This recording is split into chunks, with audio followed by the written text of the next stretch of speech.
I find this really annoying. Saw this on Facebook. See what you make of it. I'll calm down now. But anyway, see what you make of it.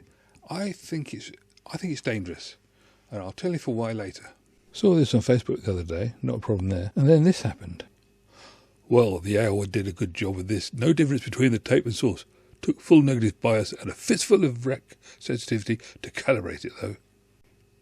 So I said, what is negative bias? To which I got the answer, look on YouTube for cassette comeback video on Philips UC2 cassettes. This is a typical Facebook response.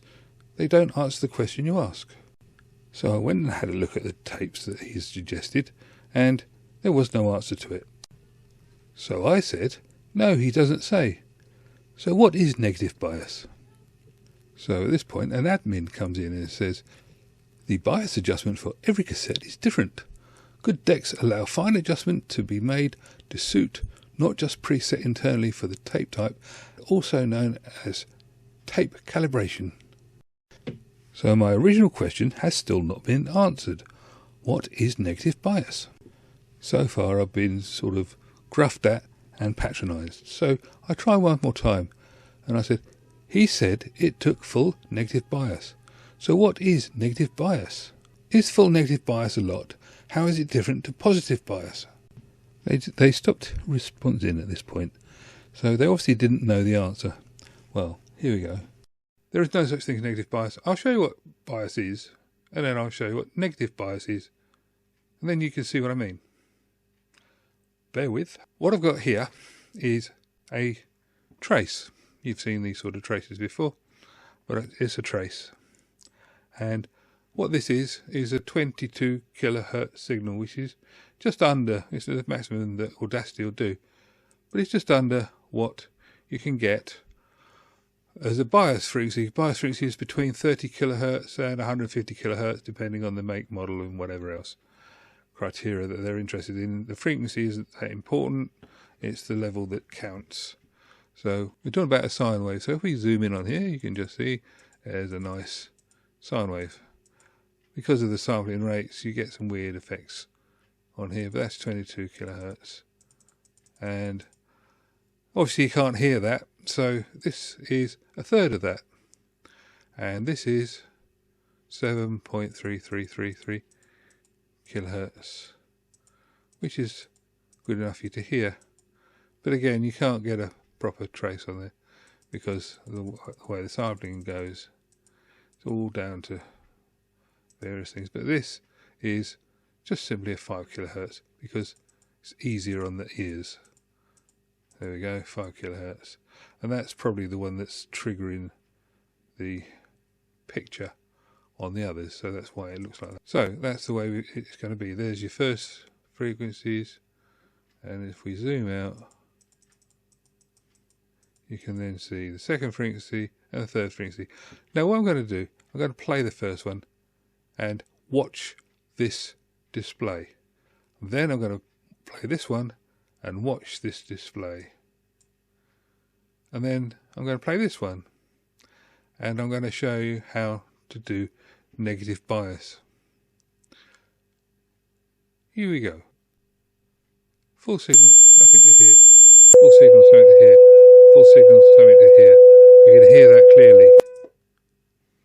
Right, okay, so that is what it says up there, 100%. So that's 100%, and I'll put the play bit there. That would be the bias signal at 100%. So when you've got a knob on the front of your deck that says bias, and it says plus and minus, obviously it can give you more and it can give you less. And here is an excellent example. It's an Akai 3-head, and you can see here it's got a bias control, and it says plus 20 and minus 20.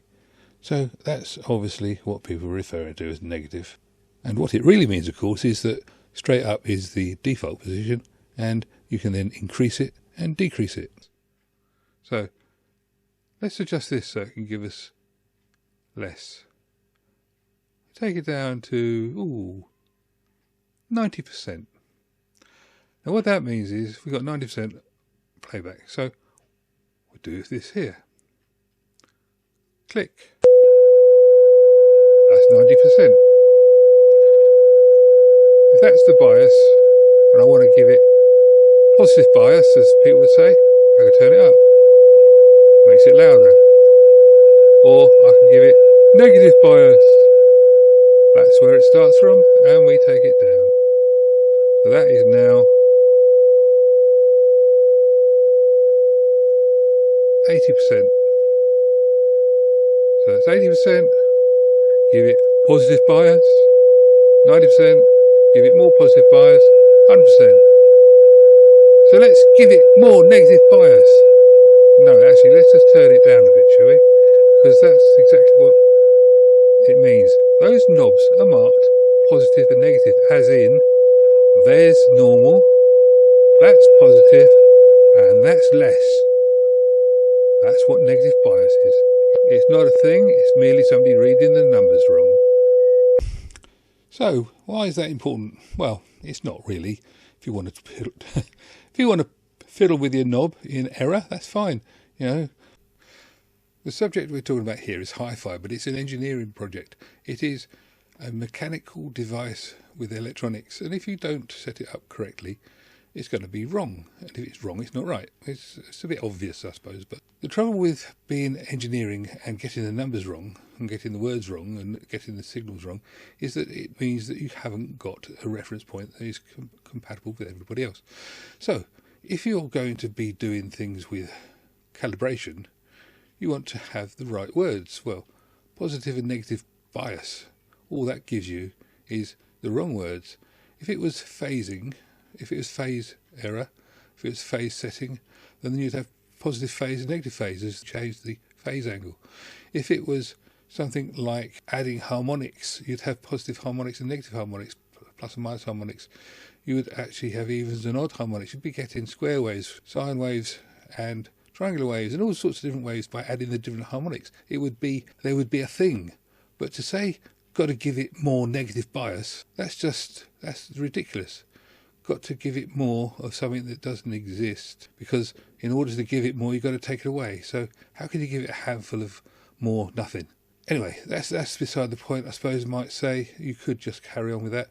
But the thing is, if you are not talking with the right words, you can end up with errors. You end up with people, for instance, there was an aeroplane where the engineers were talking litres and pounds, and it fell out of the sky because it ran out of fuel, because they got the numbers wrong. Right numbers, wrong units. And there was also a very tragic case in the UK of a young man who was hung for a murder. Later he was acquitted and given a posthumous pardon, but that didn't do him a lot of good. He was hung until he was dead. So I think it's important to use the right words. That way everybody knows what you mean, and when you're trying to deal with stuff, you can get a proper result. And it saves all this Facebook myth where people just try to make things complicated. After all, let's try and keep it simple.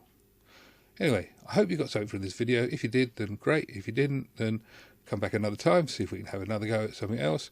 If you've got any comments, any experience, it'd be great. Put it in the thing below, and we'll go from there. Oh, here is a cutting on that thing I was telling you about with the guy and the gun. This was tragic. A guy with learning difficulties shouted at his friend to let the copper have it. Let him have it, he said. And the man shot the policeman. It was decided that he actually didn't mean to shoot him in the end, but it took a lot of years before it was proven that he was actually just saying to the guy, let him have the gun, not shoot him. Somebody had been watching too many westerns, and so that was the way the words were interpreted, or something like that. The guy who pulled the trigger was underage and was therefore released after so many years, but the chap who did the shouting, he was hung till he was dead. He got a posthumous pardon, but it was a bit late by then.